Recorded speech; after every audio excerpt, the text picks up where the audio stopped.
Allied war crimes include both alleged and legally proven violations of the laws of war by the Allies during World War II against either civilians or military personnel of the Axis powers. At the end of World War II, many trials of Axis war criminals took place, most famously the Nuremberg trials and Tokyo trials. However, in Europe, these tribunals were set up under the authority of the London Charter, which only considered allegations of war crimes committed by persons who acted in the interests of the European Axis countries. There were a number of war crimes involving Allied personnel that were investigated by the Allied powers and that led in some instances to courts-martial. Some incidents alleged by historians to have been crimes under the law of war in operation at the time were, for a variety of reasons, not investigated by the Allied powers during the war, or they were investigated and a decision was taken not to prosecute. Policy. The Western Allies claim that their militaries were directed to observe the Hague Conventions and Geneva Conventions and believed to be conducting the just war fought for defensive reasons. Violations of the conventions did occur, however, including the forcible return of Soviet citizens who had been collaborating with Axis forces to the USSR at the end of the war. The military of the Soviet Union also frequently committed war crimes, which are today known to have been at the direction of its government. These crimes included waging wars of aggression, mass murder and genocide of prisoners of war, and repressing the population of conquered countries. Anthony Beevor describes the Soviet rape of German women during the occupation of Germany as the greatest phenomenon of mass rape in history, and has estimated that at least 1.4 million women were raped in East Prussia, Pomerania, and Silesia alone. He asserts that Russian, Belarusian, and Ukrainian women and girls liberated from slave labor in Germany were also violated. It has been suggested by some historians, including Jürg Friedrich, that the aerial bombardment of civilian areas and cultural targets in enemy territory, including the German cities of Cologne, Hamburg, and Dresden, the Abbey in Monte Cassino in Italy during the Battle of Monte Cassino, the Japanese cities of Tokyo, Nagoya, Osaka, and especially the use of atomic bombs on Hiroshima and Nagasaki by the Western Allies, which resulted in total destruction of many cities and buildings and the deaths of tens of thousands of civilians, be considered as war crimes. However, no positive or specific, customary international humanitarian law with respect to aerial warfare existed prior to and during World War II, which means that at the time, strategic bombings were not officially war crimes. Because of this, no Japanese and German officers were prosecuted at the post-World War II Allied war crime trials for the aerial raids on Shanghai, Chongqing, Warsaw, Rotterdam, and British cities during the Blitz. Europe. Canada during the fighting at Leonforte in July 1943. According to Mitcham and von Stauffenberg in the book The Battle of Sicily, the Loyal Edmonton Regiment killed captured German prisoners. C.P. Stacey, the Canadian official campaign historian, reports that on 14 April 1945 rumours had been spread that the popular commanding officer of the Argyll and Sutherland Highlanders of Canada had been killed by a civilian sniper. This rumoured action resulted in the Highlanders setting fire to civilian property within the town of Frisoither in an act of reprisal. Stacey later wrote that the Canadian troops first removed German civilians from their property before setting the houses on fire. He commented that he was glad to say that he never heard of another such case. It was later found that in fact German soldiers had killed the Argyll's commander, Lieutenant Colonel Frederick E. Wigler. United States Kankakee Massacre. Killing of Italian civilians by Lieutenant Colonel McCaffrey. A confidential inquiry was made, but McCaffrey was never charged with an offense relating to the incident. He died in 1954. This incident remained virtually unknown until Joseph S.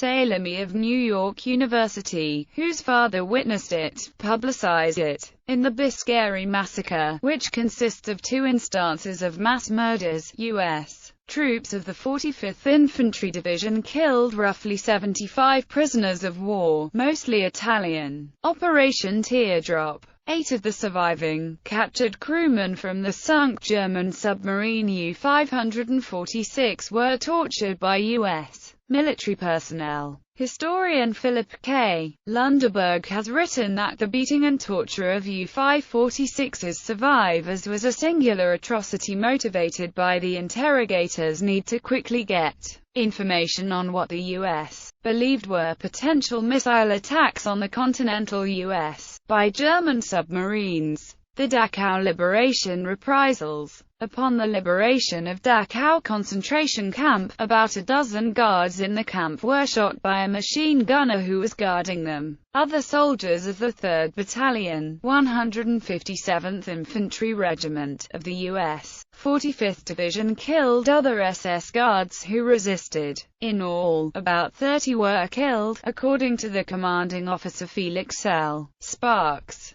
Later, Colonel Howard Buechner wrote that more than 500 were killed. Near the French village of Orduville-la-Hubert, 30 German Wehrmacht prisoners were killed by U.S. paratroopers. In the aftermath of the Malmedy massacre, a written order from the HQ of the 328th U.S. Army Infantry Regiment, dated 21 December 1944, stated, "No SS troops or paratroopers will be taken prisoner but will be shot on sight." Major General Raymond Hoft gave instructions to his troops not to take prisoners when they crossed the Rhine in 1945. After the war, when he reflected on the war crimes he authorized, he admitted, "If the Germans had won, I would have been on trial at Nuremberg instead of them." Stephen Ambrose related, "I've interviewed well over 1,000 combat veterans. Only one of them said he shot a prisoner. Perhaps as many as 1/3 of the veterans, however, related incidents in which they saw other GIs shooting unarmed German prisoners who had their hands up."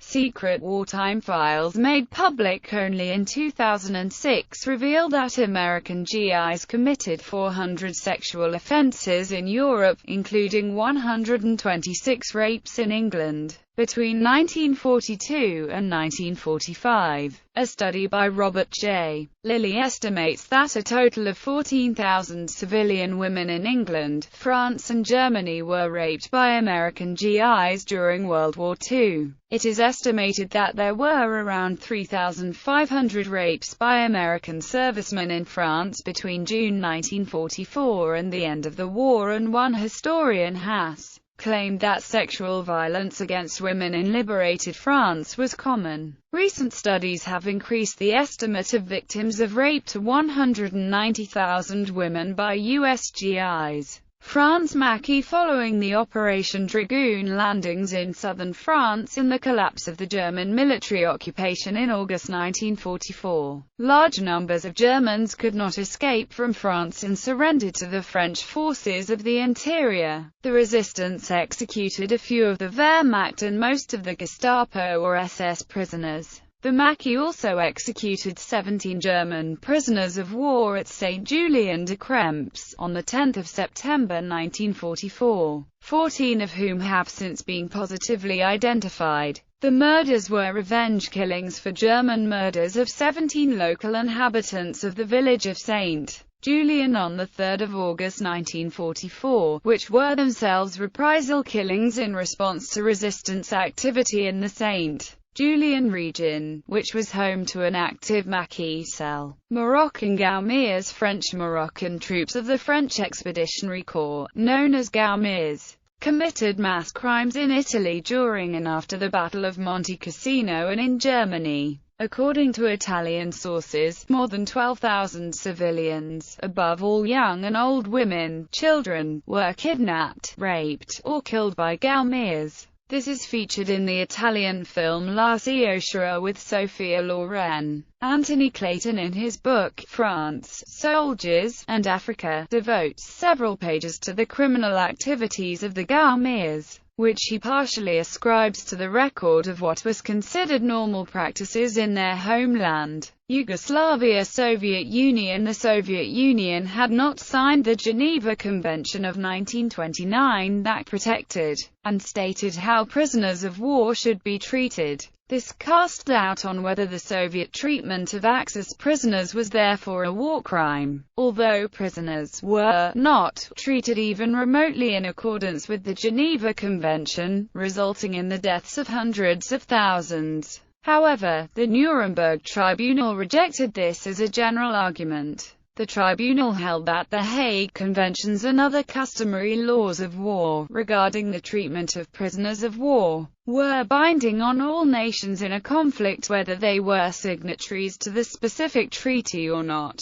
Acts of mass rape and other war crimes were committed by Soviet troops during the occupation of East Prussia, parts of Pomerania and Silesia, during the Battle of Berlin, and during the Battle of Budapest. Milanov-Gillis later recalled Joseph Stalin's response: "Does Gillis, who is himself a writer, not know what human suffering and the human heart are? Can't he understand it if a soldier who has crossed thousands of kilometers through blood and fire and death has fun with a woman or takes some trifle?" Soviet war correspondent Natalia Jesser observed the Red Army in 1945. The Russian soldiers were raping every German female from 8 to 80. It was an army of rapists. Polish women as well as Russian, Belarusian and Ukrainian slave laborers were also mass raped by the Red Army. The Soviet war correspondent Vasily Grossman described, "Liberated Soviet girls quite often complain that our soldiers raped them." United Kingdom. On 4 May 1940, in response to Germany's intensive unrestricted submarine warfare during the Battle of the Atlantic and its invasion of Denmark and Norway, the Royal Navy conducted its own unrestricted submarine campaign. The Admiralty announced that all vessels in the Skagerrak were to be sunk on sight without warning. This was contrary to the terms of the Second London Naval Treaty. In July 1941, the submarine HMS Torbay was based in the Mediterranean, where it sank several German ships.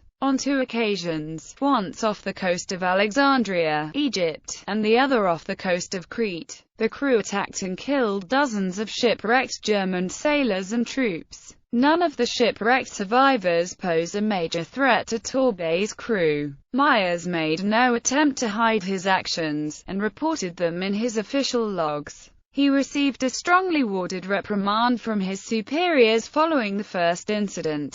Myers' actions violated the Hague Convention of 1907, which banned the killing of shipwreck survivors under any circumstances. During Operation Overlord, British line of communication troops conducted small-scale looting in Bayeux and Caen in France. Following their liberation, in violation of the Hague Conventions, looting, rape, and prisoner execution was committed by British soldiers in a smaller scale than other armies throughout the war. On 23 May 1945, British troops in Schleswig-Holstein were alleged to have plundered Glucksburg Castle, stealing jewelry, and desecrating 38 coffins from the castle's mausoleum. The London Cage, the Mi-19 prisoner of war facility in the UK during and immediately after the war, was subject to allegations of torture. The Bad Nendorf Interrogation Center in occupied Germany, managed by the Combined Services Detailed Interrogation Center, was the subject of an official inquiry in 1947, which found that there was mental and physical torture during the interrogations, and that personal property of the prisoners were stolen. The Italian statistics record 8 rapes and 19 attempted rape by British soldiers in Italy between September 1943 and December 1945.